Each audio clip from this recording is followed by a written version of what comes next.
Hey guys, this is my full review of CyanogenMod 10 on the HTC Droid Incredible 2.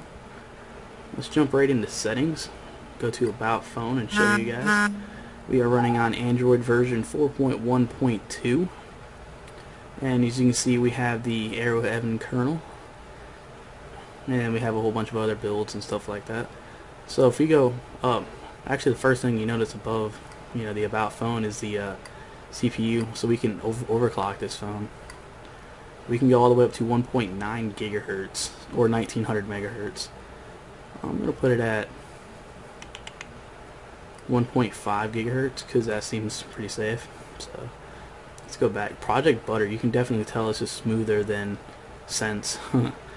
Now I did get the data to kick in. First thing you got to do is just go to More under Settings, Mobile Networks, and Network Mode. It'll be on the global GSM WCDMA, which you don't want because, well, if you're probably on Verizon like I am if you have the Verizon phone. So just click any of this CDMA EBDU ones and you will have service. So it's pretty simple to get service. That's all you really got to do. Underneath the interface you have the settings for Nova Launcher. I prefer Apex Launcher, but I guess it's, oops, kick this out. I guess it's whatever you prefer. Then you do have the lock screen. You can set up face unlock. I believe it works. You can have the clock on in the center, the right or left. I prefer it in the center because it just looks kind of better to me. You can have your owner info, like your name and stuff like that, weather, and you can have 5 shortcuts. So you can select those shortcuts to be whatever you want. So if we lock the screen, it's got the delayed time lockout thing, so it takes a minute. And as you can see, the clock is in the center, and you can unlock just like that. It's pretty simple, and it's smooth too. So now we also have the theme chooser, which I don't have any themes loaded up on here, but if you want some themes, just go to the market and search for CM10 themes, or search for AOKP themes, like anything like that. Make sure it supports Jelly Bean, by the way, if you search for a theme. Underneath system, we do have the clock for the status bar. You can have the AM, PM. You can have the battery status.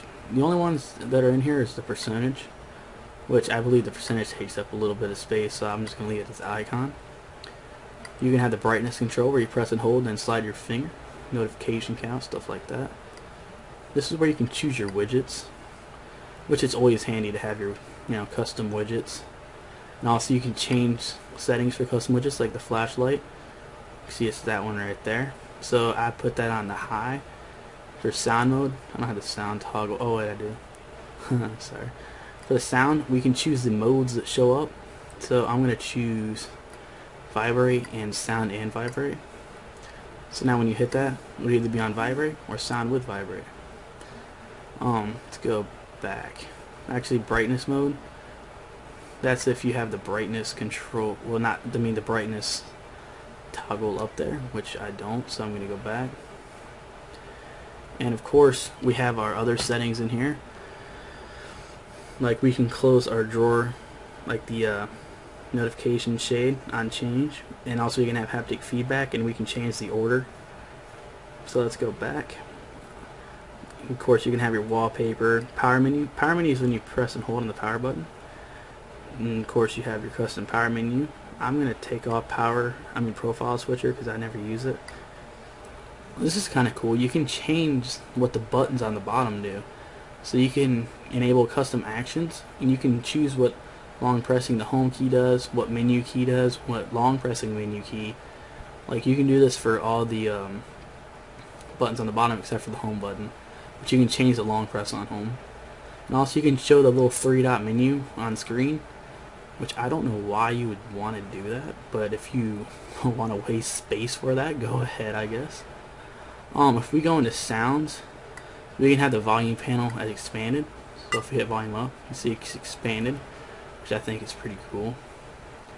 CyanogenMod, of course, have their own ringtones, which I think is awesome. I think it's awesome. They even have their custom CyanogenMod messages. So let's go back. Let's go to display actually. Brightness is where you can change the auto brightness and of course your regular brightness.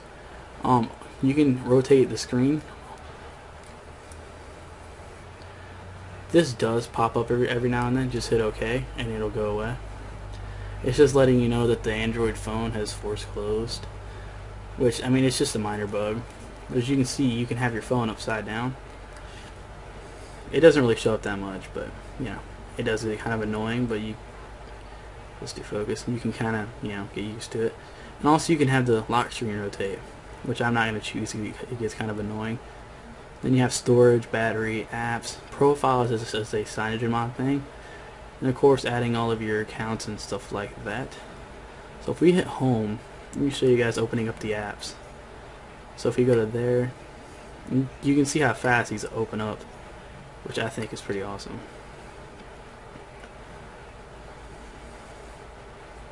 I don't know why this keeps going out of focus. One thing to note though is if you go into messaging and you hit menu, go to settings, this does have a pop-up, so you can have a quick message where it pops up in the middle of your screen and you can reply. Just enable that there. And also you can choose the light theme, excuse me, which is the white one or the dark one. And you also have the emoji support. So let me show you guys what that is. If you go to menu and you go to new message and you go to menu while you're here, you can insert an emoji and you have all these, which you have 471. So you can text your iPhone buddies who all have theirs and you can make fun of them because you have better ones. I'm just kidding, but that's pretty much it for CyanogenMod 10. Show you guys the custom CyanogenMod wallpapers that comes with this. Oops, sorry. Go to wallpapers, click CyanogenMod wallpapers. That's the one I'm running. There's also a white version. Of course, it's all of these. They don't really have like as many as AOKP does, but they do have a lot of wallpapers. One thing to note is that they do have a pretty awesome boot animation for CyanogenMod 10, so let me put that right there so you guys can see it. Yeah, that's my how to install video that's uploading, by the way. So it takes a minute to reboot.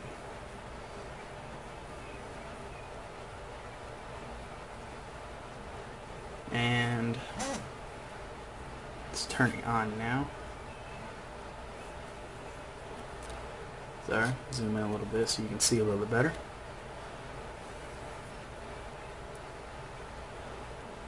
It does take a minute to boot up, so I'm just going to leave you guys with this. And remember, if this video helped you guys out at all, be sure to click the like button. If you want to see more videos like this, and also for the Galaxy Nexus and the Nexus 7, make sure you subscribe to my channel. I will have videos posted soon, so make sure you're looking forward to them. And I will also update the description of this video if I find any major bugs, which the only one I've seen so far, look how fast that boots up. The only one I've seen so far is the phone, like, you know how that pops up. That's basically it. So give this ROM a try, because trust me, it's really worth it. I mean, it's smooth with Project Butter. So again, if this video helped you out, be sure to give me a thumbs up.